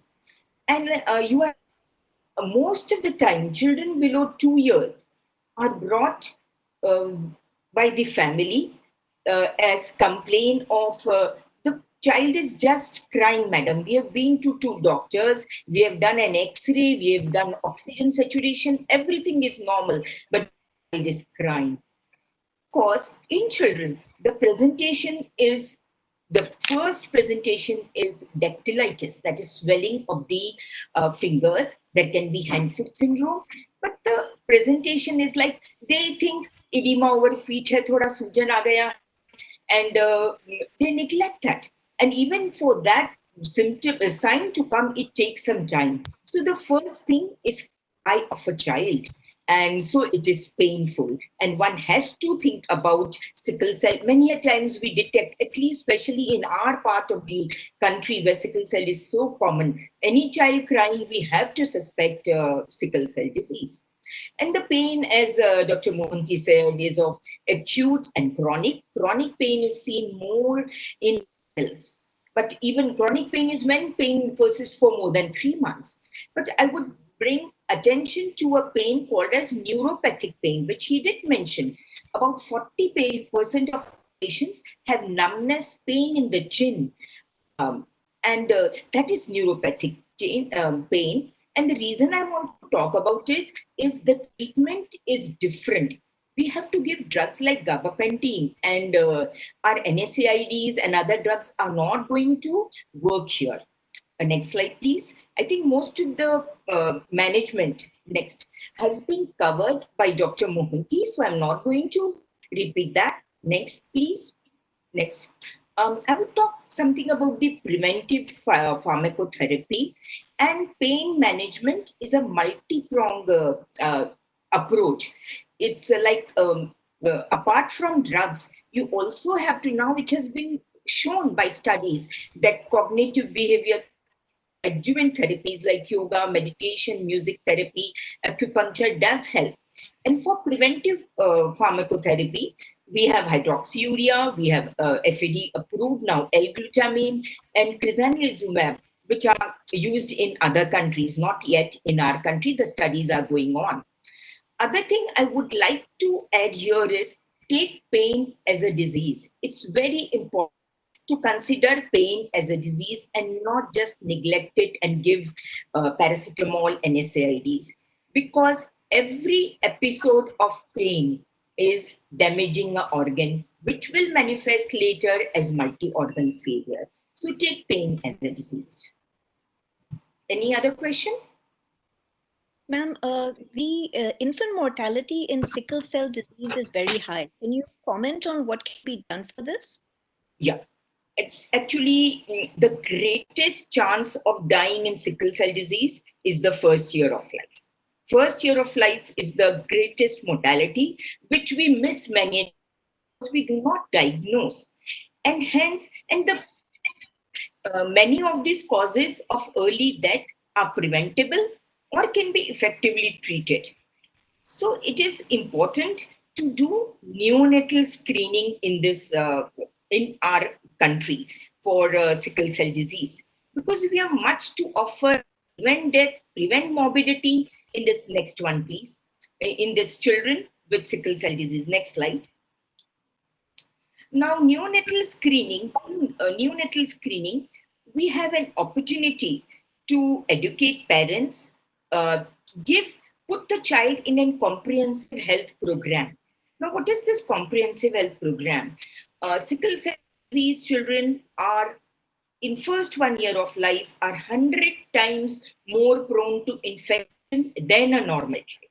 So penicillin prophylaxis, giving special vaccines, which Dr. Mohanty already talked about, but I will add typhoid vaccine. It is very important, typhoid vaccine, because we do find salmonella in our part of the country. And the other cause of death in first 1 year of life is severe anemia due to sequestration, splenic sequestration. For that, the parents, the mothers are taught how to palpate spleen. And once they find that the spleen, every day, twice a day, they palpate spleen. And if the spleen size increases, they know that the child is going to go for a sequestration crisis. This is a abrupt fall in hemoglobin. And if the child is treated within hours, we can save the child. The other causes are stroke and other things, but death is usually due to infection and sequestration crisis, for which we can put them in comprehensive healthcare program and prevent morbidity as well as mortality. Thank you. Thank you. That was wonderful. I wanted to go back to Vinita ji, Vinita Srivastava ji. Can you comment on the high numbers of patients who are there in the tribal areas? And is there any convergence that is going on with the Ministry of Tribal Affairs? And how effective do you think that convergence will be? Yeah, ma'am. Actually, with the regular licensing, we are in process of having a effective convergence with the Ministry of Tribal Affairs. Actually, they are into screening programs. If you know about that, they are into screening programs. And after identifying the patients were not being properly treated. So what we have asked them, the once the data for the screening is being done, they have to share with us, and we take care with these patients in our ICHS centers, which are being developed in these, especially in the tribal areas as well. So if you see in some states like MP, Chhattisgarh, Bihar, Odisha, we have much of the ICHS centers which are working day and night to cope up with this disease. So we have much of the monitoring. The blood banks have been established over there. If we don't have a blood bank, we have a blood storage center at that place. So and special monitoring systems have been incorporated. So those things which my previous speakers are speaking, like penicillin is available, hydroxyurea is available. So all these things are available at those places to take care of these patients. See, educative programs, we were thinking that it should be in the regional languages. So, and while regional languages also, the tribal of people do understand in a way where we can put up in a song and drama division. So we have requested song and drama division to come up with some of the activities, doing IC activities for them, where they can understand with their acts what is going to happen in their future life if they have to suffer with this trait only. So those things are important. Special attentions are being paid for the women who are with the SCD and are pregnant. So that is very important that these women are being taken care from the initial stages. So once they have been conceived, their proper care has been that the protocol has been developed and shared with the state that how these women are to be taken care of. The other things which we have done about the newborn screening, especially in the tribal areas, it's also important. So DEIC has been established, and in DEIC's centers, we are taking care of these newborn children who are having the STDs, and we are also trying to tell their parents also. So now the parents and patient counseling is being done at DEIC centers, the adolescent centers, the women coming to our facilities for their antenatal screening, and as well as for the adolescent screening. And Thank for you. the and I'm getting a warning that we're running close to end of time. okay. And for rehabilitation, they to lead a better life. This is all important that we are also taking care with the special social Ministry of Social Justice. That's all. Wonderful, wonderful, innovative measures, very exciting. Now, the last but not the least speaker we're very, very honored to have is Zachary Ibrahim Al-Qadim, and he is a patient and he is in charge, he's the chairman of the Bahrain Sickle Cell Society. And it's very important to have a patient voice, and we can learn from the innovative strategies that they are doing in Bahrain. So next slide, please. And the mic is over to you, Zakaria ji. Thank you all for inviting me and hearing such an effort in India. I see so many inspiration, efforts and goals. I would like to talk about Bahrain story, which is an experience we have gone through. I don't know if you can see my slide is there or not. If it is not there. No, it's there. We can see. Thank you. That's there. Yeah. Next slide. Yeah, the next, please. Yeah, can we go for the last one for the result? Then we'll come back to the first. Yeah, One back. Yeah, one back. Backward. One back. One back. Yeah, this one. We will talk about this. What is this? This is the result what we had in Bahrain. When I say in Bahrain we have done this, it means we haven't used much budget or money to do this such a result. We have done something rather than to spend so many money. When we started to do screening, we were having in 2006, we were having for a new baby with sickle cell every 100. Then in 2010 we had 4 every 1,000. Then in 2014 we had 6 every 10,000. And also we are the age expectancy when we started, it was 42. Then we reached to 55. Now it is 65. The adult mortality being reduced to 62%. And we had, for the past 10 years, 0 mortality in the child or adolescence or maternity. These type of, or these kind of results, this is not a magic. It comes because we believe we can do and we can change. Can we please go to the first slide now? Now, I will let you know what is Bahrain and what is going on in this country. The population is 1.5 million. The citizen of Bahrain is around 700,000. We have 9,000 people who live with sickle cell registered, and we have another number. We don't know that number yet because they don't have symptoms. And we have a carrier, 65,000 a carrier. We have 28 primary care units, which means every 8 to 9 kilometer square, you will find one. And we have 3 main hospitals, public hospitals in the Bahrain. And we have 1 sickle cell center who take care of sickle cell patients. Next slide.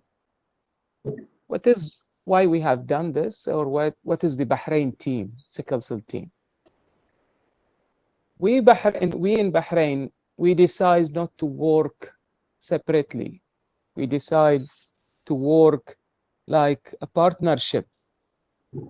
We, as a patient and the care provider and the decision maker and the policy maker, we are on the same board, on the same table, negotiating, suggesting, looking forward for the challenges. That made us to understand more about each challenges. So I know what is the Ministry of Health had type of challenges. Doctors, they understand more about sickle cell patient challenges. What is our childhood challenges? What is schooling challenges? What is the type of challenges finding a job or keeping that job, or finding a couple to marriage, or to be disconnected, socialized, or economically you are disabled. All these type of challenges being understood. Ministry of Labor is with us, Social Affairs is with us on the same boat, Ministry of Education, all the parties, they are all together to build the what we had of the result of this access. Next slide, please. Before we were doing this, or we start doing this, average waiting time to see a doctor, it was 8 hours. For the past 5 years, it is 25 minutes. When I say 25 minutes in average, it doesn't mean you have to see a doctor in 25 minutes. You see a doctor in 6 minutes. But 25 minutes means you actually being seen and took care. And in your way home, within 25 minutes, doctor either you will finish your treatment and you will receive your medication, or within 25 minutes, doctor will decide you need a hospitalization, or within 25 minutes, you need to be kept for 8 hours under observation. Length of stay. We were having before this setup, the average is 21 days hospitalized. Now it is only 5 days. And we have a multidisciplinary clinic, so sickle cell patient will be seen by 13 different specialties, doctors, ortho, gynae, cardio, hematologist, pain management, etc., every 8 weeks. And all these doctors the patient will be seen by all these doctors within 2 hours. Then they will map or they tailor his plan or his treatment plan. Also, because people hesitate to go for hydroxyurea. People they don't want to go for hydroxyureas, but since then it was at that time 11% who were on hydroxyurea. In past 5 years, we reached up to 51%. Also, we have a blood exchange around 310 patients who do blood exchange in regular basis. The operation process, due of complications, and either it is joint replacement or whatever might need, before takes around 2 to 3 years to schedule you on the public hospital to operate you or to solve your problem. No, it takes only 2 weeks. I can say Bahrain decide to sit together, patient, doctors, decision maker, and to agree that we can change. In 2012, Dr. Ishaq who came to us in Bahrain, visited, and he saw lots of conflict between the providers and between the patients, and each of them looking at the other party, they don't understand, and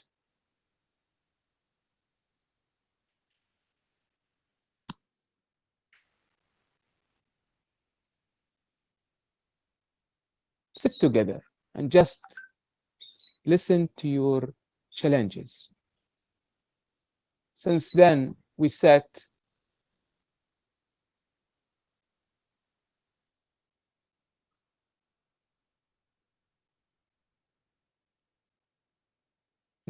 that it is our privilege that to see our Prime Minister every week.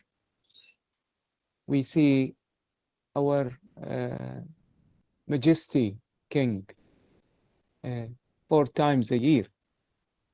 We see the Crown Prince every 4 months. And we are in touch with the Minister on daily basis, Health Minister. These made us so far to build our infrastructure and to make or to write our own story. Sickle cell has so many challenges need to be addressed. Sickle cell patients, they can understand, they are smart, they know well their disease. It's not about uh, uh, finding a job only. When understanding when this patient come to the doctor rooms, sometimes we see conflict like stigma about the pain, and everybody will look at the patient like he's looking for the painkillers. The judgment here, when we see the patient and we judge the patient on his weaknesses moment, in his pain moment, and this is unfair because you have to see this patient through his success. When he is well, he's a doctor, or he's a teacher, he's an engineer. Also, the patient, they need to understand there is no a doctor who want to see him suffer. We should build, both of us, either the patient, either the doctor, to build our trust reserve, and each of us has to put an effort to make. I should trust my doctor, doctor should trust the patient. We saved so many lives. 62% reducing the death is it is not an easy task. Saving one, it is too much, but it is we need more, and we have done that. 62%. Can we do more? Yes. Also, we want to patient to listen to us. For example, I have seen, because each country has different challenges. If you go to America, they may have challenges about bills, about paying their bills for medicine or for doctors. Also about the narcotics. While in Bahrain, our government is paying everything, but we spend a lot about educating the patient, educating the community, educating the family, and educating the doctors. And we have seen, because we are living in the hot weather, we have seen that dehydration is one of the challenges. And when we ask people to drink water, to have enough fluid, people, they hate water and they don't want to drink water. And this is the prevention. We can fight our disease and we can live our life or our day painless if we had enough water. Especially women, by nature, they hate water. But I realize that people, they like watermelon. And it is funny. So I said, why not to promote the watermelon? So I thought to myself, So and thank you, yeah. Zakaria. We're getting Yeah. signals from the organizers to wind up, but it's been fascinating listening to you. And I Yeah. think all the speakers were absolutely wonderful. I'm sorry for cutting people off, but we had to stick to time. I think each and every one of the speakers had so much knowledge and so much wisdom to share with us. We could have given each speaker at least 1 hour to talk. But I think we've had a little bit of a discussion touching on some of these things. Now, I really hope that this discussion can be taken forward and all the people in the panel and all the other eloquent speakers before us. I hope we can work today and take this forward so that our sickle cell patients can have a much happier tomorrow. And again, my apologies to the panelists because I was rushing you all, but there's so much that we know and so much that we still need to know, as Zakaria ji was talking about, how little innovative things can help to improve the quality of life of our patients. So thank you to the organizers, and let's all work together to take this forward. Thank you. Thank you so much, Dr. Tulika, and all of our respected panelists for this extremely insightful discussion. We also have a video message from one of our panelists, Ms. Landre Tunze Azai, CEO, Global Alliance of Sickle Cell Disease Organizations. She was unable to join this conclave due to time zone differences, but we are extremely grateful to her for sending this video message. Can we please play the video?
Last.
so much, Ms. Landry, for her video message.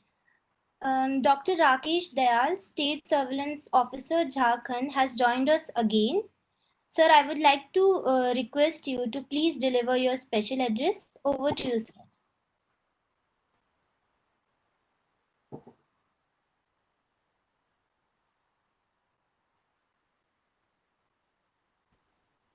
Sir, we can't hear you.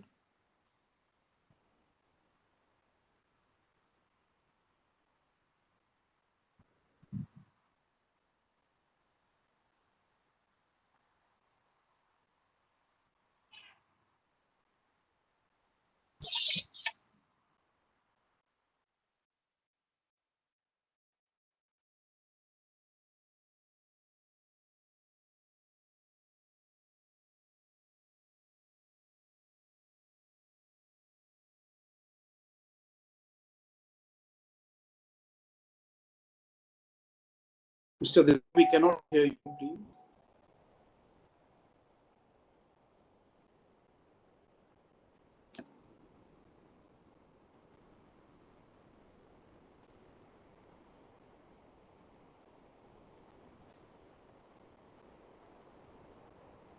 Sir, we can't hear you. You are not properly audible.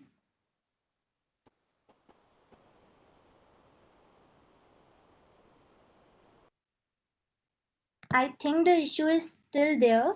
So, Dr. Umang Mishra, State Program Officer, Sickle Cell Anemia, Government of Gujarat.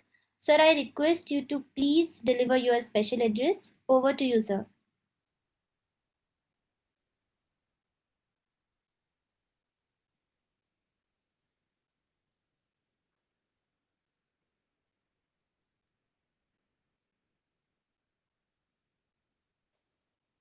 Sir, we can't hear you.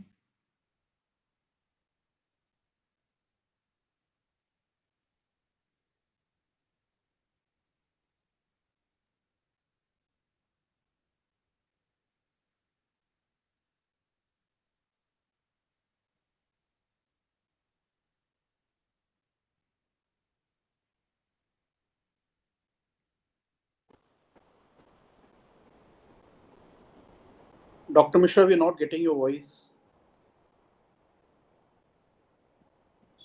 I'm afraid we're still not able to hear you.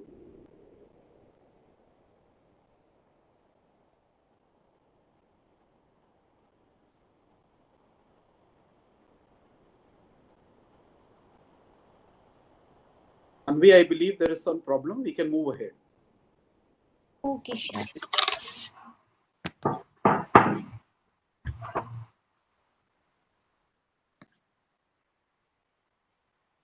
Moving towards the end of this conclave, may I please invite Shri Saumil Modi ji, General Manager, Novartis Oncology India. Sir, I request you to please deliver the vote of thanks. Over to you, sir. Thank you. Thanks, Manvi. Good afternoon, everyone. Namaste to everyone across. It's been wonderful today to be a part of a stimulating discussion on strengthening the wellness ecosystem for sickle cell patients in India. It's my privilege to propose a vote of thanks on this occasion. On behalf of Novartis India, I would like to extend a heartfelt thanks to everyone who's present on the call today. Especially a big thank you to all the participants from India and globally, and we have more than 350 people who attended this webinar today. A big applause to each and everyone, and thank you very much. I would also like to thank, and it's a great honor to extend gratitude to all our valued speakers. I'd like to thank Shri Arjun Mundaji, Honorable Minister of Tribal Affairs, Government of India. Sir, thank you very much for taking time out of schedule to share your thoughts and government initiatives, and also explaining us the economic and the social burden of this disease on the patients and the society as well. Our sincere thanks to respected President of FICCI, Mrs. Sangeeta Reddy. I would also like to thank Srimati Vinita Srivastav, National Senior Consultants, Blood Cells, Ministry of Health and Family Welfare, Professor Tulika Seth for coordinating an excellent panel discussion, Mr. Bamzai, Mr. Pradeep Mohanty, Mrs. Dipti Joshi, Mr. Ibrahim Zakaria. Thank you very much for sharing your insights with us. And we exactly know what initiatives you've taken in Bahrain to ensure that the burden of the disease can be reduced. Manvi, thanks a lot for being our host today and also braving and championing the cause of sickle cell disease in India. An event like this, organized at a global level, requires a lot of planning and collaboration for weeks together.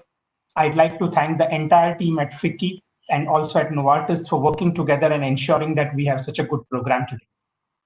While we've come to an end of this session, this surely is not the end of our commitment towards the cause.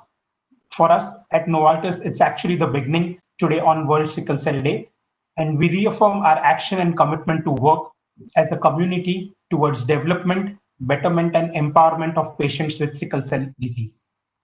We are sure that together we can achieve more.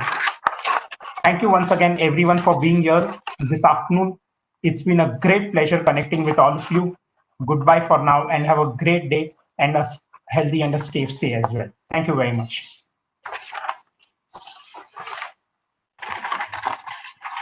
Thank you so much, sir. As Dr. Kalam says, you have to dream before your dreams come true. We dream of a world free of sickle cell and the allied pain. With all the energies we put together, it will be truth one day. Wishing for a better tomorrow. With this, we end the event. Goodbye for now. Have a great day ahead. Thank you so much.